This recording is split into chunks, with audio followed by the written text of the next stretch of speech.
اگر حکومت اور ریاست میں موجود کچھ لوگ شرپسندی کا مظاہرہ کرتے ہیں تو قانون کو حرکت میں آنا چاہیے، حکومت کو اپنا رول ادا کرنا چاہیے، اس کے اداروں کو فعال ہونا چاہیے اور ان واقعات میں ملوث لوگوں کو کیفر کردار تک پہنچانا چاہیے۔ قرآن حکیم کی بے حرمتی کا جو واقعہ ہے، اس حوالے سے بھی میں یہ بات ضرور کہنا چاہتا ہوں کہ یہ واقعات دنیا بھر میں ہو رہے ہیں، اور دنیا بھر میں جب یہ واقعات ہوتے ہیں تو اس پر ایک رد عمل سامنے آتا ہے۔ میں اس پہ شکریہ ادا کرتا ہوں کہ ہمارے کارڈنل صاحب بھی اس احتجاج میں شریک ہوئے تھے جو سویڈن میں قرآن پاک کی بے حرمتی اور اس کو جلانے کے حوالے سے یہاں کیا گیا تھا، اور پوری مسیحی برادری بھی اور دیگر تمام مذاہب کے لوگوں نے مل کر اس واقعے کی مذمت بھی کی تھی۔ اور ظاہر ہے کہ کوئی بھی باضمیر انسان اس کو گوارا نہیں کر سکتا کہ کسی بھی مذہب کی جو کتابیں ہیں یا ان کے مقدس مقامات ہیں اس کی بے حرمتی کی جائے یا اس کو نظر آتش کیا جائے۔ تو اس لیے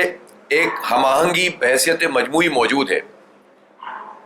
اسی طرح سے اگر یہ واقعہ جڑاوالا میں قرآن پاک کی بے حرمتی کا ہوا ہے تو یہ حکومت کا کام تھا، یہ پولیس کا کام تھا کہ اس نشاندہی اگر کسی نے کی تھی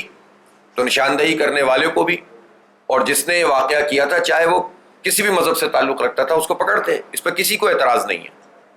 اس لیے کہ کوئی بھی یہ کام کرے گا تو ایسا نہیں ہے کہ مسیح برادری کی طرف سے اس کی حمایت کی جائے گی، مذمت کریں گے یہ لوگ بھی۔ لیکن جب قانون حرکت میں نہیں آتا تو اس کے نتیجے میں پھر شر پسند لوگ یا وہ لوگ جو بیرونی ایجنڈے بھی رکھتے ہیں، ہمارے ملک کا المیہ یہ ہے کہ یہاں تو پتہ نہیں کتنی طرح کی ایجنسیز انٹرنیشنل کام کرتی ہیں، یہ تو جب چاہتے ہیں ہمارے ملک کا امیج تباہ کرنے کے لیے لوگوں کو استعمال کرتے ہیں، لیکن ہم ان لوگوں کو بری الذمہ نہیں کر سکتے جو استعمال ہوتے ہیں، جن کے ہاتھوں سے یہ کام کروائے جاتے ہیں۔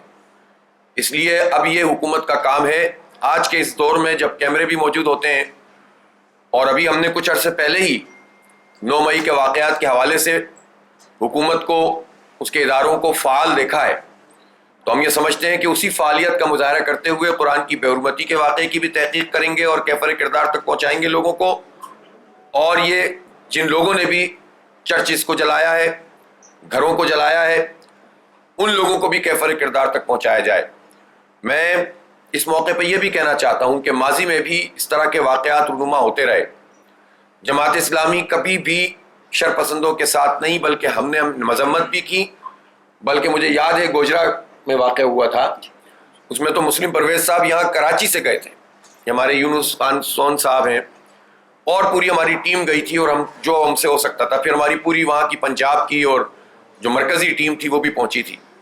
اس وقت بھی ہم آپ کو پورے تعاون کا یقین دلاتے ہیں، اور خاص طور پر میں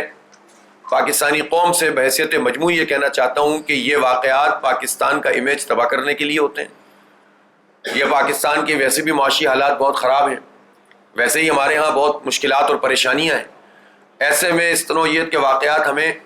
کہیں اور لے جا کر کھڑا کر دیتے ہیں، پھر ہمارے دشمنوں کو اس بات کا موقع ملتا ہے کہ وہ طرح طرح کی باتیں کریں۔ وہ ایک الگ موضوع ہے، اور یہ اس وقت شاید اتنا موقع نہیں ہے کہ میں تفصیل سے اس پر بات کروں، صرف اشارہ دے رہا ہوں کہ خود بھارت میں بھی پچھلے دنوں ناگالینڈ میں، منی پور میں مسیحی برادری کے ساتھ بہت زیادتی کی گئی،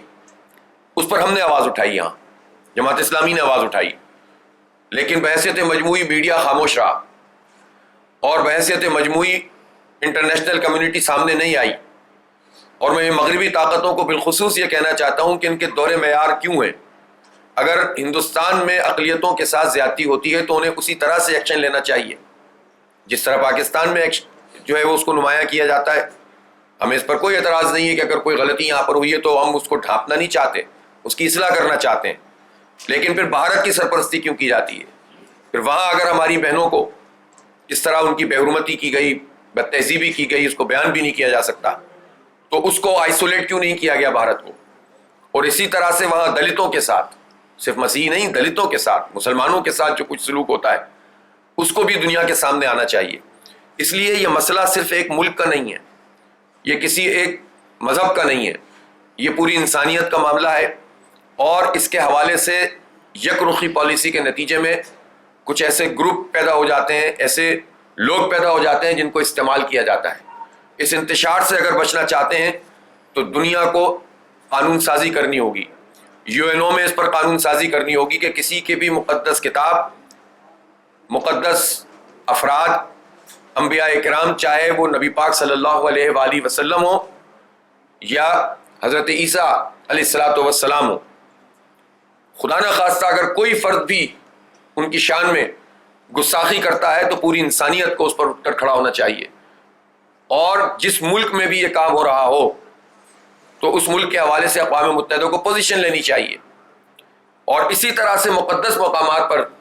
اگر کسی نے شرپسندی کی ہے تو اس ملک سے کہنا چاہیے کہ ان کو کیفر کردار تک پہنچائیں، قانون حرکت میں آئے۔ یہ نہیں ہے کہ 4 دن تک بات چلے اور اس کے بعد پھر بات ختم ہو جاتی ہے، ماضی میں یہ واقعات ہوتے رہے۔